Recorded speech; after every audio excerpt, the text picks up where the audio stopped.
Wolf Ranch Girl, and you are at the Wolf Ranch.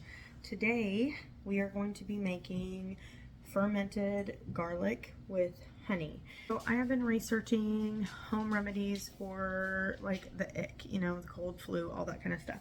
So one of the things that I came across was fermented garlic and honey because it's redonkulously good for you. So I made some notes. So, all right, so first of all, it's super amazing for your immune system, both honey or raw honey and garlic. So this honey is actually from our bees, and I know that it's raw because I harvested it. You can see that it has started to crystallize a little bit. So I'm just going to use this portion of it on the top. So I can use this and I can clarify this, but I have to put it in warm water, and I don't know, I need to research a little bit more and find out if that will affect any of the raw enzymes that are in the honey before that it is exposed to heat. So I'm just going to use this portion. So garlic is a super strong antibiotic. So it's antibacterial, antifungal, antioxidant, anti-inflammatory, and antiviral. So amazing. This can be used for, you can just use it in your cooking. It does take after a while the heat out of the garlic. So if I was just to pop one of these in my mouth and start chewing it, I would be fine with it, but it is extremely hot. So it takes that heat and that bite off of it. So it takes about 4 weeks for this to get fully fermented. So this is going to be a process, and I've never done it before.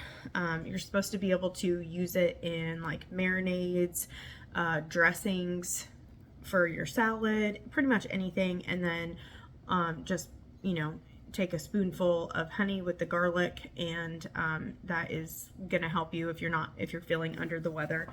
It is also prebiotic. Both honey and garlic are prebiotics, so they feed the good bacteria that's in our gut and strengthens our immune system. So this seems like it can't be a bad idea. So that's what we're going to do right now. So let me move the camera down so that you guys can see what I'm doing, okay? All right, so we have already gone through and peeled the garlic, but as I was researching a little bit more, it said it helps the fermentation process if the cloves are actually cracked. So we're gonna go through and do that. And yes, this is quite a bit of garlic, but it'll go pretty quickly.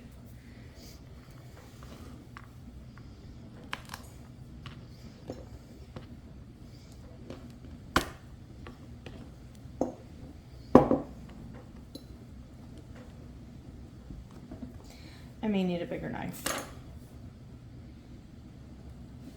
Okay. So apparently just having, you know, that little bit of opening there, well, I open it all the way, will let some of the liquid out into the honey, and that's what will help the fermentation process start because it needs a little bit of liquid.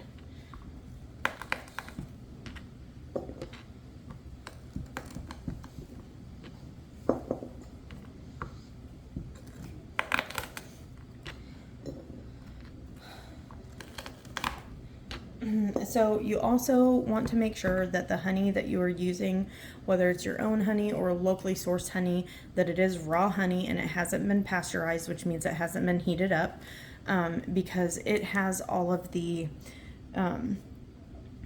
enzymes and phytonutrients in this to be able to do the fermentation process. And then also it has a high enough pH that botulism can't survive. So that's why we don't have to refrigerate this, or we don't have to do any kind of canning process to it. And that's what we want. To crush them lightly. Other people say if they're really big cloves like this one, to cut it in half. So at this point, I'm not sure that you could. I think that the only way that you could really mess anything up would just be to not use the proper kind of honey. Because some people that I've been doing research on, they cut off this portion of it and they don't put that in. Other people leave it on. So again, in my research, I think that it's just kind of however you want to do it, as long as you're allowing the fermentation process to take place, and that you're releasing the gases as needed so that your jar top doesn't explode off, because as this ferments, it will create gases, and you want those to be able to escape out. So you don't want the top to blow off of the jar. And then other people say to take the lid completely off, and then other people say just to burp the lid, just to allow the gases to come out, and then but not let any oxygen get to it. So there's a lot of conflicting reports. Okay, so what I've done is I have a pint jar here, and I have filled it 3/4 of the way through. So, and that might be a little much actually. We'll see. I'll shake it down there. And so you want a good 1 to 1.5 inches of headspace so that the gases can escape. So let's go ahead and just move this out, and then we'll take the honey and pour it in. Oh my goodness, it smells so good.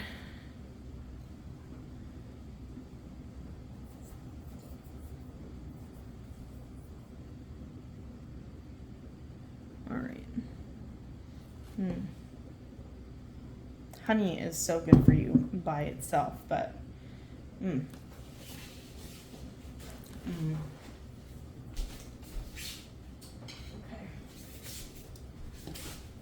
So what I want to make sure to do is for the honey to get all the way down to the bottom of the garlic.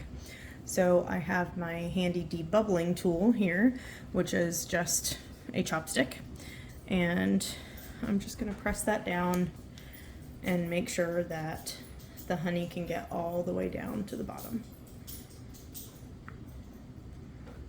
So we just want to make sure that every clove has got honey on it, surrounding it.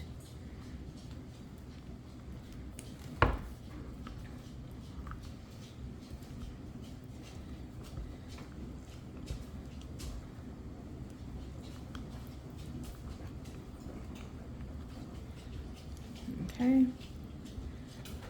so we look pretty good here.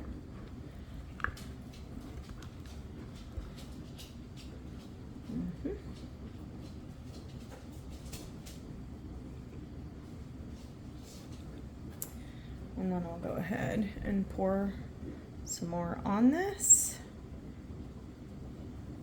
so that there's plenty covering up the garlic. And some of the garlic will float to the top, and that's fine.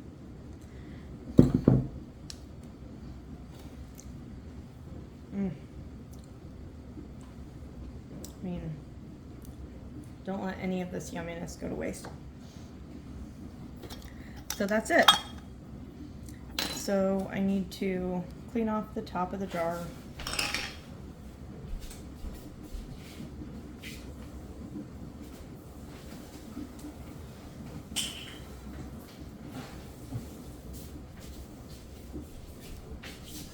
So I just got some, put a little bit of vinegar on my towel here, and just wiping everything off and make sure that it's clean. And then I'm going to go ahead and put a regular pop top lid,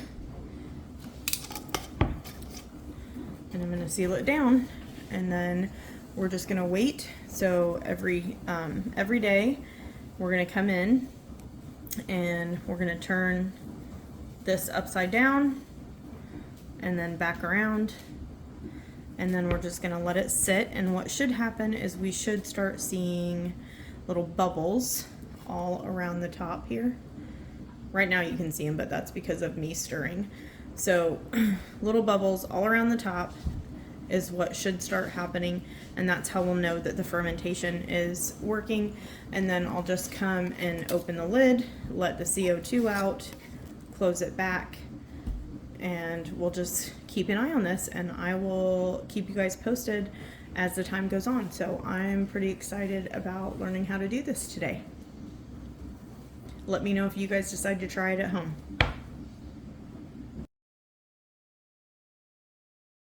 Okay, so I wanted to come back and let you know that honey is considered raw until it is heated to 145 degrees Fahrenheit, which is then considered pasteurized. So if I put this into a double boiler and or just put it on extremely low heat in a bowl of hot water, which will decrystallize the honey, as long as the honey does not reach 145 degrees, which it will not, then it is still considered raw honey. So that is good to know. I'm very happy to know that also.